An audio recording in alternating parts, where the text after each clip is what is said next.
vertebrata berdarah panas. Aves memiliki tulang belakang yang menjaga suhu tubuh agar tetap stabil, berbeda dengan reptil yang berdarah dingin. Ciri umum yang kedua yaitu berbulu. Tubuh Aves ditutupi dengan bulu sebagai isolator panas dan membantu dalam terbang. Ciri umum yang ketiga yaitu memiliki sayap. Sayap merupakan alat gerak utama untuk terbang, meskipun ada juga spesies yang tidak dapat terbang. Dan ciri umum yang terakhir daripada kelas Aves yaitu mempunyai paruh. Paruh merupakan alat makan yang menggantikan gigi, terdiri dari maksila dan juga mandibula. Selanjutnya, ciri khusus dari kelas Aves. Yang pertama, tulang berongga. Tulang Aves bersifat ringan dan berongga. Ini membantu dalam mengurangi berat badan untuk terbang. Selanjutnya, sistem pernapasan yang unik. Aves memiliki paru-paru dan kantong udara yang terhubung, memungkinkan pernapasan yang efisien selama proses penerbangan. Selanjutnya, Aves mempunyai jantung 4 ruang. Jantung Aves terbagi menjadi 4 ruang yang memastikan aliran darah yang lebih efisien. Selanjutnya, Aves mempunyai organ vokal yang khusus. Dalam hal ini, syrinx untuk menghasilkan suara. Ciri khusus yang selanjutnya adalah saluran pencernaan yang khusus. Aves mempunyai tembolok dan juga ampela untuk membantu dalam pencernaan makanan. Dan ciri khusus yang terakhir dari kelas Aves yaitu mempunyai sisik pada kaki. Kaki Aves sebagian ditutupi dengan sisik, sama juga seperti pada kelas reptil. Baik teman-teman, kali ini saya akan menjelaskan tentang struktur tubuh pada burung. Nah, yang pertama adalah paruh. Jadi paruh ini berfungsi untuk makan, minum, membangun sarang, dan merawat anaknya. Paruh burung ini tidak bergigi dan bentuknya menyesuaikan jenis makanan ya teman-teman.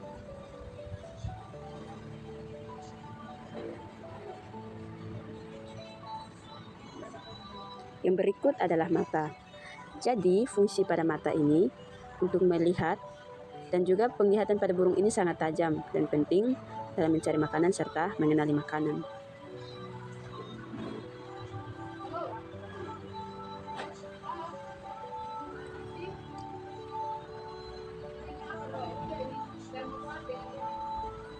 Yang berikut adalah sayap. Jadi teman-teman, sayap pada burung ini sebagai alat utama untuk terbang. Sayap membantu menghasilkan gaya angkat yang memungkinkan burung untuk terbang atau meluncur ke udara.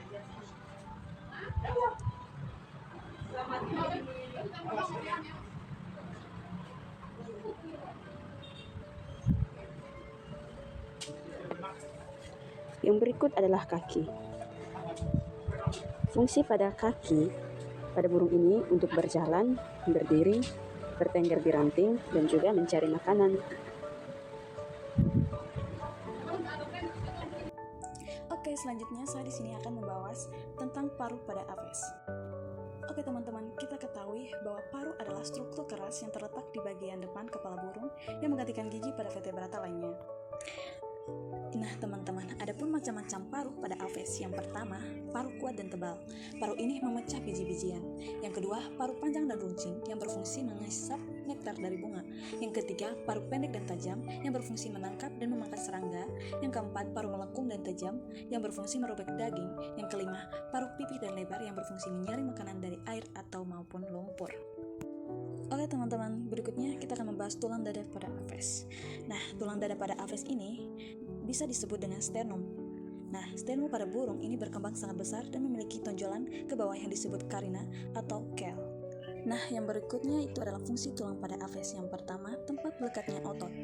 Nah, fungsi ini di mana otot-otot dada yang kuat, terutama otot pectoralis major yang digunakan untuk mengepakkan sayap saat terbang. Yang kedua, memberikan kestabilitas saat terbang.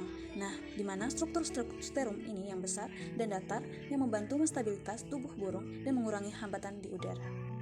Nah, yang berikut adalah tulang otot pada Aves.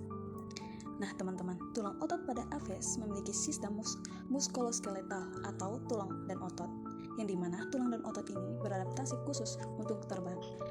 Sistem ini dirancang agar kuat namun ringan dan memberikan efisiensi maksimum dalam terbang. Nah, yang berikut ada macam-macam otot pada Aves. Yang pertama itu ada otot rangka. Nah, otot rangka ini di mana otot yang melekat pada tulang dan berfungsi untuk pergerakan tubuh. Yang kedua ada otot polos. Nah, di mana otot polos ini bekerja tidak sadar yang berfungsi menjalankan proses fisiologis internal tanpa disadari. Yang ketiga, otot jantung. Nah, otot ini khusus hanya ditemukan di jantung dan di mana otot ini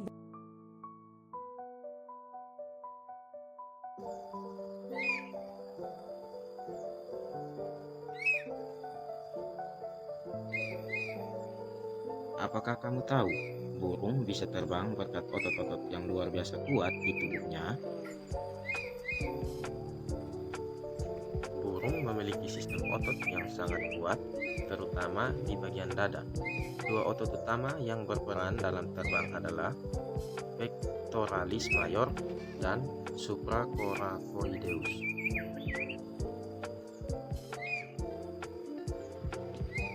Nah, bagaimana burung bisa mengepakkan sayapnya dan terbang tinggi di langit? Nah, rahasianya ada pada sistem otot dada yang luar biasa. Nah, apa saja bagian-bagian pada burung yang dapat menunjang burung itu bisa terbang tinggi? Yang pertama itu adalah pectoralis major. Dia itu terletak di bagian bawah sayap dan dada. Fungsinya untuk mengontraksi, menurunkan sayap saat burung mengepak. Pada gambar ditunjukkan oleh warna merah muda atau warna merah. Yang kedua itu supracoracoideus. Dia itu terletak di bawah pectoralis major, tetapi tendonnya melingkar melewati foramen trioseum. Nah, dia itu fungsinya mengangkat sayap saat burung mengangkat sayap ke atas. Pada gambar ditunjukkan oleh warna ungu. Yang berikutnya adalah tendon of supracoracoideus. Fungsinya itu menghubungkan otot supracoracoideus ke tulang humerus melalui foramen trioseum. Yang berikutnya itu adalah humerus. Humerus itu merupakan tulang utama lengan atas sayap burung. Yang berikutnya ada coracoid. Coracoid itu merupakan tulang penyangga yang penting untuk menjaga stabilitas sayap saat terbang. Yang berikut ada scapula atau tulang belikat. Dia itu mendukung pergerakan sayap, bagian dari sistem rangka yang menggerakkan gaya. Yang ketujuh adalah scale of sternum atau lunas tulang dada. Tulang dada berbentuk lunas tempat melekatnya otot-otot terbang utama. Nah, bagaimana sih burung itu bisa terbang? Nah, jadi pada saat downstroke atau sayap ke bawah, jadi itu otot yang aktif itu adalah pectoralis major. Jadi pectoralis major itu berkontraksi, sayap ditarik ke bawah. Nah, fungsinya itu untuk menghasilkan gaya angkat atau lift dan dorongan atau thrust yang diperlukan untuk terbang. Jadi anatomi yang bekerja adalah otot besar dan kuat menempel langsung ke humerus. Yang kedua itu upstroke, itu saat sayap mengepak ke atas. Otot yang aktif itu adalah supracoracoideus yang berkontraksi. Gerakannya yaitu sayap ditarik ke atas oleh tendon yang melalui coracoid. Fungsinya itu mengangkat sayap ke posisi awal untuk kepakan berikutnya. Uniknya, walaupun otot berada di bawah, tendon membuat gerakan ke atas.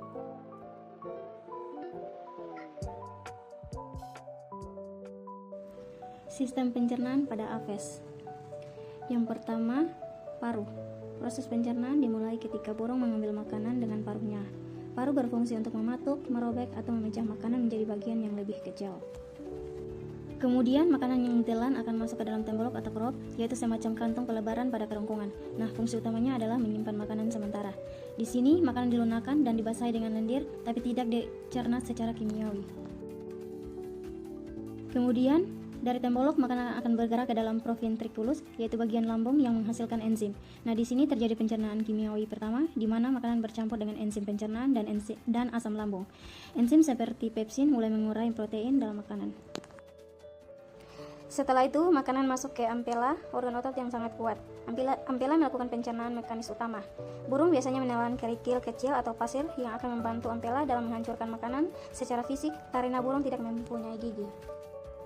Makanan yang telah dihaluskan masuk ke usus halus dan kemudian ke usus besar. Nah, di usus halus terjadi penyerapan nutrisi, karbohidrat, protein, lemak, air, vitamin, dan mineral. Sisa makanan yang tidak tercerna lanjut ke usus besar, tempat penyerapan air terakhir sebelum dibuang sebagai feses melalui kloaka. Berikut sistem pernapasan Aves. Burung memiliki sistem pernapasan unik dengan 2 tahap pernapasan yang memungkinkan pertukaran gas tetap terjadi bahkan saat ekspirasi. Sistem ini mendukung kebutuhan energi tinggi saat terbang. Selanjutnya, gambar sistem pernapasan. Yang pertama itu ada lubang hidung yang terletak di bagian atas paru. Yang kedua yaitu trakea, yang merupakan saluran napas utama yang menghubungkan lubang hidung dengan paru-paru dan kantong udara. Yang ketiga itu paru-paru, yaitu tempat utama terjadinya pertukaran oksigen dan karbon dioksida. Yang keempat yaitu kantong udara arterior, di mana membantu efisiensi respirasi dan juga menjaga suhu tubuh burung. Yang kelima, kantong udara posterior, di mana terletak di bagian belakang tubuh, dekat perut dan tulang belakang. Kantung udara Aves atau air seca pada burung. Kantung udara adalah bagian penting dari sistem pernapasan burung yang berfungsi menyimpan dan mengatur aliran udara serta membantu efisiensi pernapasan. Kantung ini tidak berfungsi untuk pertukaran gas, tetapi membantu mengalirkan udara secara satu arah melalui paru-paru. Jumlah dan jenis kantung udara. Biasanya burung memiliki 9 kantung udara yang terbagi menjadi 2 kelompok. Yang pertama, kantung udara arterior atau di bagian depan, di mana kantung udara cervical atau leher memiliki 1 pasang. Kantung udara intervikular antara tulang selangka 1 buah atau tidak berpasangan. Kantung udara torakal anterior atau dada depan berjumlah 1 pasang. Yang kedua, kantung udara posterior atau belakang. Kantung udara torakal posterior atau dada belakang memiliki 1 pasang. Kantung udara abdominal atau perut berjumlah 1 pasang. Skema paru-paru. Yang pertama, inspirasi 1 atau panah biru masuk ke bawah. Udara segar masuk dari lubang hidung menuju trakea, menuju langsung ke kantung udara posterior atau belakang. Udara belum masuk ke paru-paru. Yang berikut, ekspirasi 1 atau panah orange dari bawah ke paru-paru. Saat mengembuskan nafas pertama, udara segar dari kantung udara posterior masuk ke paru-paru. Di paru-paru terjadi pertukaran gas atau O2 diserap dan CO2 dikeluarkan. Yang berikut inspirasi 2 atau panah biru dari paru-paru ke atas. Udara bekas dari paru-paru berpindah ke kantung udara anterior atau depan. Udara baru juga masuk lagi ke kantung udara posterior. Berikut ekspirasi 2 atau panah orange keluar tubuh. Udara bekas dari kantung udara anterior dikeluarkan melalui trakea dan keluar dari tubuh. Sistem peredaran pada Aves, alat sirkulasi darahnya berupa jantung yang terdiri dari 4 ruang dengan sekat sempurna, arteri, dan vena. Sistem sirkulasi darah Aves sama dengan sistem sirkulasi darah pada manusia. Berfungsi sebagai pompa untuk mengalirkan darah ke seluruh tubuh. Jantung memiliki 4 ruang, yakni 2 serambi, ruang atas, dan 2 bilik, ruang bawah. Sistem peredaran darah Aves pada burung tersusun oleh jantung sebagai pusat peredaran darah dan pembuluh-pembuluh darah. Darah pada burung tersusun oleh eritrosit berbentuk oval dan berinti. Jantung burung berbentuk kerucut dan terbungkus selaput perikardium. Jantung terdiri dari 2 serambi yang berdinding tipis serta 2. Ayo kita lihat bagaimana alur sirkulasi darah pada Aves mengalir melalui jantung. Yang pertama, serambi kanan menyerap darah yang membawa karbon dioksida. Lalu darah masuk ke bilik kanan dan dibawa menuju paru-paru. Nah, tempat oksigen di sini akan menggantikan karbon dioksida. Selanjutnya, darah yang membawa oksigen tadi dari paru-paru akan memasuki serambi kiri. Lalu darah dipompa ke bilik kiri dan memulai perjalanannya lagi ke seluruh tubuh. Nah, teman-teman, dari materi yang telah dipaparkan, ayo kerjakan soal berikut ini.